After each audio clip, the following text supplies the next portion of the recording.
Background to WeThrive is really born out of my experience as a software entrepreneur, setting up and founding a business and finding myself in charge of a large number of people and feeling like I needed some additional help and support to be able to do that effectively.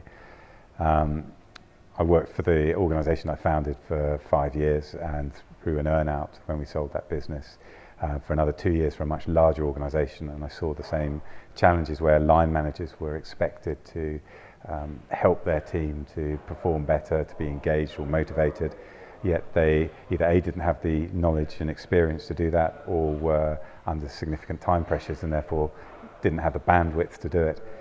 So I saw that throughout my business life, and I got introduced to Piers, who's the co-founder in this business. He was introduced to me as a calm voice in a storm by a mutual friend, and I actually ended up working with Piers, helping me to recover from a very traumatic hospitalisation experience, and he helped me to calm this stress reaction down significantly so I could actually behave like a normal person. And following from that, we had a conversation over a pint in a pub in Sussex about what he actually did for a living, and it was about helping organisations to understand where the stress reaction was occurring and what the root cause was, but he was doing that as a consultant.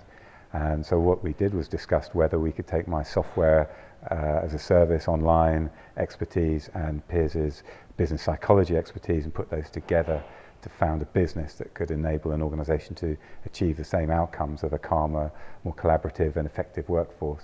On the face of it, WeThrive is selling a software solution, and indeed it is. It's a software as a service product which enables you to understand what is going on in your people's minds and make working life better for them. But actually we're not really selling software. What we're selling is something to do with human capacity and human intelligence. We think of intelligence as being a fixed product, something you're born with or you develop at school, but actually it's hugely variable. It varies from hour to hour and even from moment to moment, depending on the conditions operating inside the human brain. Even the human brain isn't a single thing. It consists of a large number of different organs that have grown up on top of each other through the course of evolution. And which one of those is in charge depends again on the stresses of the situation that you're in. So you could say that every human being contains a highly intelligent, philosophical character, something that is much more like a chimpanzee, something that is potentially friendly but also potentially quite dangerous, and also something that is very, very basic in its approach to life. Because one of the core elements of our brain is the amygdala, which actually really only deals with very basic and fundamental aspects of life, like fighting or running away or feeding or reproducing. And which of those brain areas is in charge depends very much on the stresses that the whole organism is under. So what we are really providing for people is the opportunity to intervene in the balance of power between different areas of the human brain and move the focus of operation of the brain upwards from the more basic elements that take charge when things are very difficult, up into the areas of higher intelligence, where you find better performance but also the ability to think ahead and to look around corners and to imagine new things that don't yet exist. So what's really interesting about WeThrive is, whilst it is a piece of software, what we're actually selling is an outcome and a bit of information that people didn't have previously, which helps them achieve something different in their business. So that's quite a hard concept for people to understand and to sell.